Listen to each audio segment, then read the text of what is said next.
Good morning students.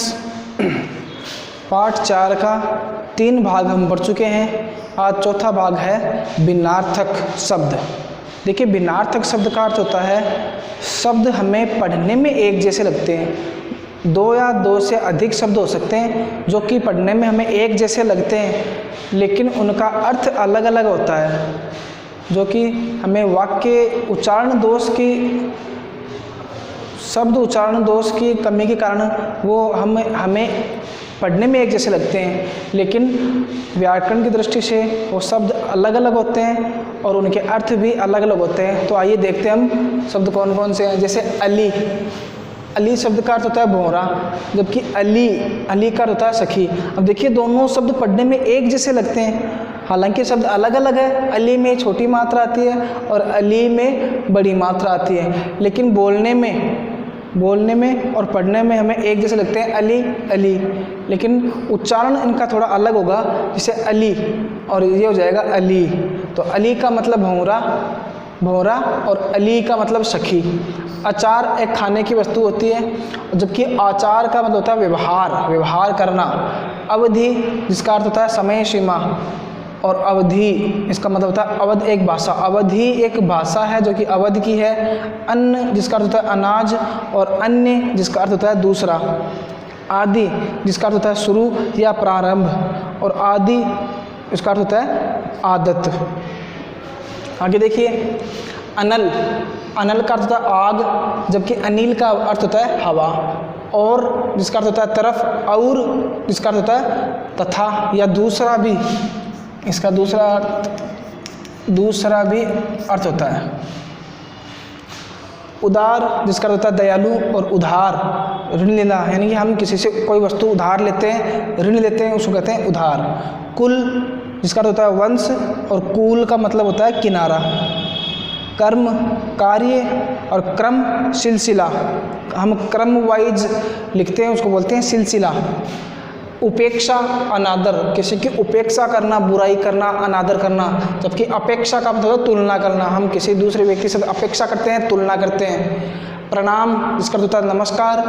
परिणाम नतीजा, एक होता है परिमाण, यानी कि मात्रा नाप। तो अब देखिए, तीनों शब्द हैं, ये लगभग एक जैसे से लगते हैं, प्रणाम, परिणाम, परिमाण, लेकिन तीनों का अर्थ अलग अलग होता है। प्रणाम का अर्थ होता है नमस्कार, परिणाम का अर्थ होता है नतीजा, और परिमाण का अर्थ होता है मात्रा या नापतोल। आगे देखिए, मात्र जिसका अर्थ होता है केवल, एक होता है मातृ, उच्चारण भी अलग अलग है। मात्र, मातृ, मात्र का अर्थ होता है केवल, और मातृ का अर्थ होता है माता। आगे देखिए, सुत जिसका होता है बेटा, एक होता है सूत जिसका अर्थ होता है सारथी।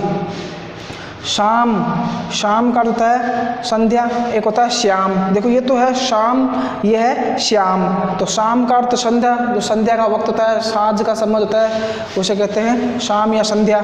और श्याम का अर्थ होता है काला। श्याम किसी का नाम भी होता है, लेकिन श्याम का वास्तविक अर्थ होता है काला। आगे देखिए, भवन जिसका अर्थ होता है इमारत, और भुवन जिसका अर्थ होता है संसार। आगे देखिए, वक्ष का अर्थ होता है छाती। वृक्ष का मतलब होता है पेड़। बात, वार्तालाप, यानी कि जो हम बातचीत करते हैं, बात। एक होती है वात जिसका होता है हवा। पानी जल, पानी हाथ को हम पानी भी बोलते हैं, जबकि पानी का अर्थ होता है जल। तुरंग जिसका होता है घोड़ा, और तरंग का अर्थ होता है लहर। लोटा बर्तन, जो हमारे पास बर्तन होता है उसे लोटा जैसे लोटा है उसको हम बर्तन कहते हैं। बर्तन ऐसे भी लिखा जाता है, दोनों तरीके से लिखा जाता है, बर्तन दोनों सही है। लौटा एक बर्तन होता है, जबकि लौटा 2 मात्रा है लौटा के ऊपर, जिसका होता है वापस आना, यानी जो वापस आता है उसको बोलते हैं ना लौटना। कपट जिसका होता है छल, धोखा। कपाट जिसका होता है दरवाज़ा। कपट का मतलब छल होता है, या धोखा भी बोलते हैं इसको, और कपाट का होता है दरवाज़ा। ग्रह नक्षत्र, जबकि गृह का मतलब होता है घर। देखो, ग्रह इसको बोलते हैं ग्रह, इसको बोलते हैं गृह। ग्रह का अर्थ नक्षत्र, और गृह का अर्थ होता है घर। आगे देखिए, दिन को बोलते हैं दिवस, और दीन का अर्थ होता है गरीब। सिर्फ मात्राओं का फ़र्क है। बहुत से शब्द ऐसे हैं जिनमें सिर्फ मात्राओं का ही फ़र्क है। दिन का अर्थ दिवस, दीन का अर्थ गरीब। दशा हालत, दिशा तरफ। शोक दुख, शौक रुचि। और देखिए इसमें भी सिर्फ मात्राओं का फ़र्क है। पता घर का पता, जिसको हम इंग्लिश में एड्रेस बोलते हैं। एक होता है पत्ता, जो कि पेड़ का, वृक्ष का पत्ता होता है, उसको बोलते हैं पत्ता। नियत निश्चित, नियत का होता है निश्चित, और नियत सिर्फ मात्रा का फ़र्क है। नियत होते ही इरादा। चिर काफ़ी समय से यानी कि लंबे समय से, और चीर का होता है कपड़ा। समान बराबर, और एक होता है सामान, जिसका होता है वस्तु। और एक सम्मान भी होता है इज्जत। ये है समान, जिसका होता है बराबर। ये है सामान, जिसका होता है वस्तु। और एक होता है सम्मान, से आधा मैं, फिर पूरा मैं, फिर आ की मात्रा, फिर न। सम्मान जिसका होता है इज्जत, इज्जत करना, इज्जत देना। आगे कली, कली बोलते हैं कलयुग को, इसको कलियुग भी बोलते हैं, और कलयुग दोनों सही है। कलयुग। आगे है कली, जिसका होता है फूल। फूल की कली, यानी कि पौधे पर जब फूल लगते हैं, फूल बनने से पहले वो एक कली होती है, कली होने के बाद में उसका फूल खिल जाता है। आगे देखिए तरणी, जिसका होता है सूर्य। एक होता है तरणी, जिसका होता है नाव। और एक होता है तरुणी। देखिए सिर्फ मात्राओं का फर्क है। तरणी में छोटी मात्रा है, तरणी में बड़ी मात्रा है, और ये तरुणी में रू की मात्रा रहती है। तो तरणी नाव, तरणी का सूर्य, तरणी नाव, और तरुणी का होता है युवती, मतलब नारी। अवलंब आसन, होता है अविलंब, मतलब जल्दी। द्रव द्रव तरल पदार्थ, कोई भी तरल पदार्थ होता है, यानी कि जैसे पानी एक तरल पदार्थ है, तेल एक तरल पदार्थ है, तो वो उसको बोलते हैं द्रव। एक होता है द्रव्य, धन पैसा होता है, उसको द्रव्य बोलते हैं। प्रसाद कृपा, यानी कि जो भी मंदिर वगैरह में जाते हैं और जो हमें कृपा, जो प्रसाद के रूप में खाने के लिए कुछ वस्तु देते हैं, उसको बोलते हैं प्रसाद। एक होता है प्रासाद, जिसका होता है महल। कढ़ाई शक्ति, यानी किसी के ऊपर कढ़ाई करना मतलब शक्ति करना। और एक होता है कढ़ाई, जो कि बेल बूटे पर यानी कोई वस्त्र होता है उस पर जो कढ़ाई बनाते हैं उसको बोलते हैं कढ़ाई। वसन कपड़ा, और एक होता है व्यसन बुरी आदत। नीर पानी, नीर पानी, और नीड़ घोंसला, जो भी पक्षियों का घोंसला होता है उसको बोलते हैं नीड़। शुक्ल सफ़ेद, सफ़ेद को बोलते हैं शुक्ल। एक होता है शुल्क, जिसे बोलते हैं फीस।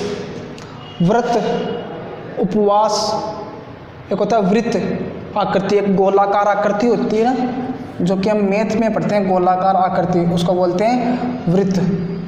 मूल जड़, एक होता है मूल्य कीमत।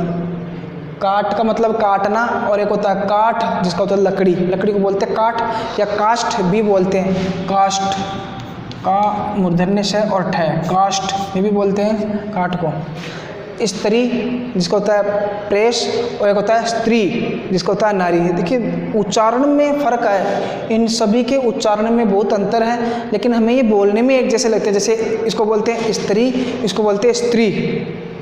स्त्री को बोलते हैं प्रेस को, और स्त्री का मतलब होता है नारी। संस्कृत जो कि एक भाषा है, और एक होता है संस्कृति, जिसका होता है परंपरा, हमारे रीति रिवाज परंपराएं। एक होता है पक्का, जिसका होता है पक्का हुआ, और एक होता है पक्का। देखो बोलने में बहुत अंतर है, इसको बोलते हैं पक्का, इसको बोलते हैं पक्का। तो पक्का का मतलब जो पक्का हुआ है, और पक्का का मतलब होता है मजबूत। तो देखिए हमारे भिन्नार्थक शब्द हो चुके हैं। भिन्नार्थक शब्द में शब्द एक जैसे लगते हैं, हमें पढ़ने में, उच्चारण करने में एक जैसे लगते हैं, लेकिन उनमें कुछ मात्राओं का फ़र्क होता है और उनके अर्थ भी अलग अलग होते हैं। तो ये हमारे पाठ 4 का चौथा भाग हो गया है, और अब आगे पाठ 4 का एक भाग और बचा हुआ है, जो कि हम अगले वीडियो में पढ़ेंगे। धन्यवाद।